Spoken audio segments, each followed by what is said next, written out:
Hello, my name is Estacia Aanes, and this is the second part of my Code Platoon application.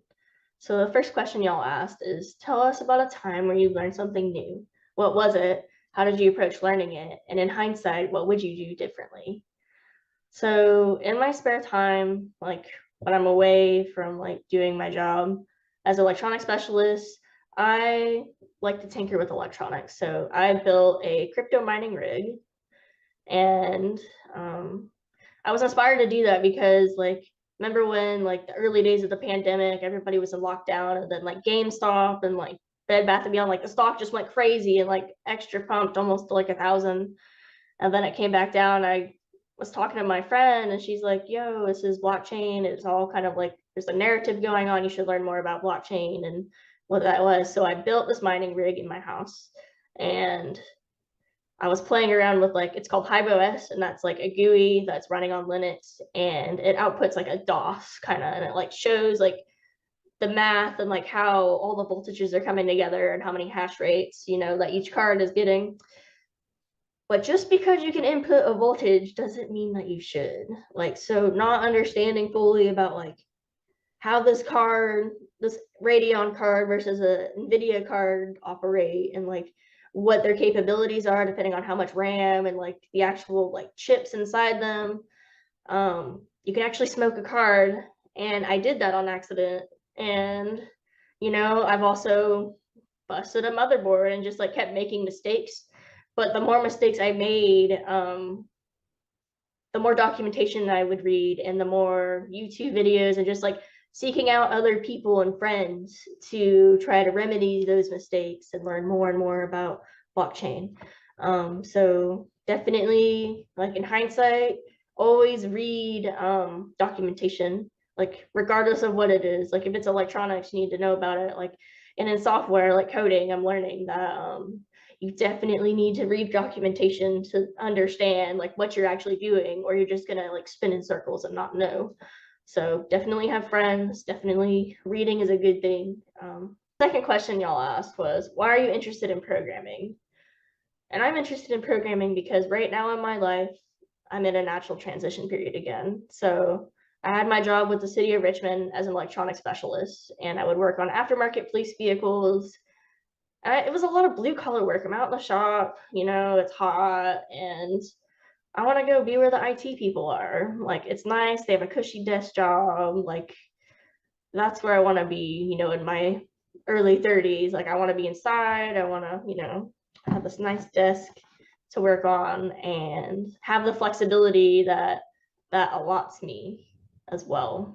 I want to be able to work from home or work, if I want to go to Ocracoke, North Carolina, then I can take my stuff and go to Ocracoke and work on the beach. That'd be nice.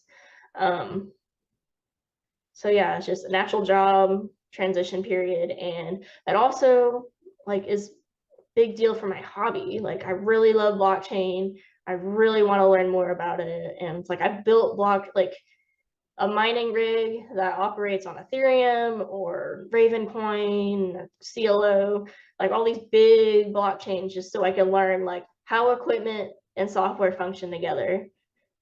But I don't understand what smart contracts are, so I need to learn JavaScript and Python and all those languages so I can learn Solidity in the future, so I can program my own blockchain and my own smart contracts. And I miss my hobby. I want to get back into it again. But yeah, anyway, let's move on to the coding.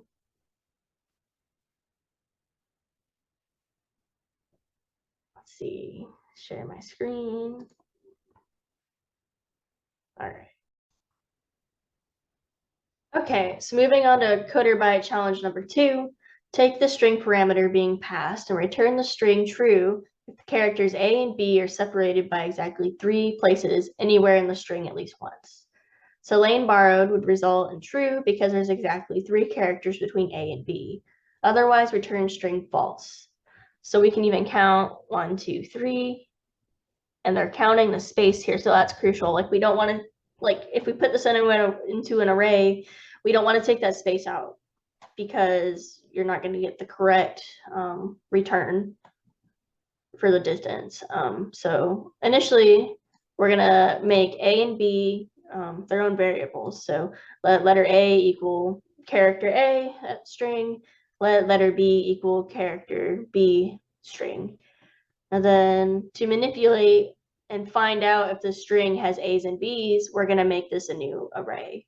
So let new array equal string, like the string here goes here, and then we're gonna convert this to a string, but it's inside this array.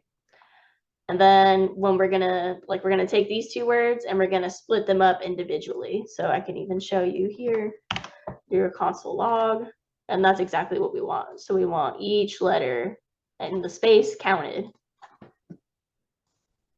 Okay. So now moving on from there, how do we manipulate this new array? Well, we need to make a for loop. So for let I just choose I because it's just most natural, equal 0, I is less than new array length, and then we're going to iterate in a positive way. So we're going to also apply an if-else statement, which this if-else statement allows me to push like the index of A into this index, this empty like array, to make it a new index. So if new array element equals letter A, so if it equals a string character A, then we're gonna push that index up into this empty array. And we're gonna do the same thing for B. So else if new array index equals letter B, so that element of B, we're gonna push that into this empty array.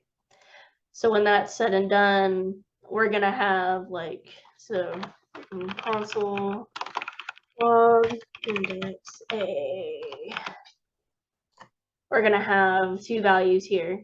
So we have one for A, and then we have another A, which is the fourth element in that array.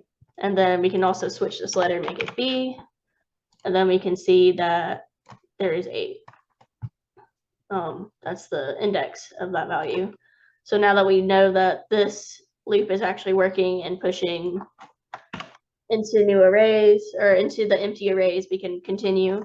And we're going to loop through these new arrays that we have created. So we're going to do 2 more for loops. So let A equal 0. A is less than index of A length. And then we're going to iterate positively. And for let B equal 0. B is less than index B dot length. And then iterate positively through those elements in that array, or through the indexes. So then we're going to create another variable because we want to find the distance, like the absolute value of the distance of the index of A and the index of B. So, but the catch is we need to make sure that there's exactly 3 spaces in between. So not only are we creating a new variable, but we're going to have to use another if-else statement. So the new variable we're going to create is letter distance. I mean, it seems appropriate, right? So letter distance equals math absolute value of index A, element A, or each index of A. And then we're going to subtract index B, element or index of B. And for the if-else statement, if letter distance equals 4, because we need 4 spaces here. So from here, it's 1, 2, 3, 4 between A and B to equal true. So letter distance equals 4 equals true. Else, if the letter distance does not equal 4, we're going to continue to loop through each index until the indexes run out. And if we can't find, like, in all those indexes that there is no exact separation of 3 characters, then we're going to return false. So in this case, Laura sobs comes back as true because there's exactly 4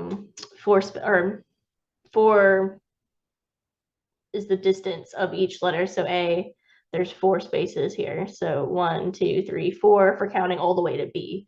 But if we're counting just in between A and B, it's the space and then 1, 2.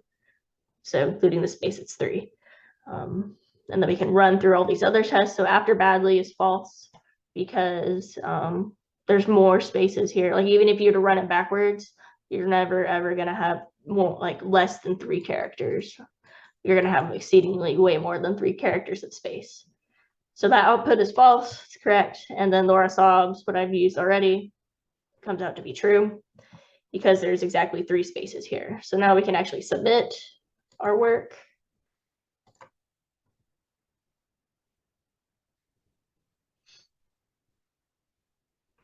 Submit, and then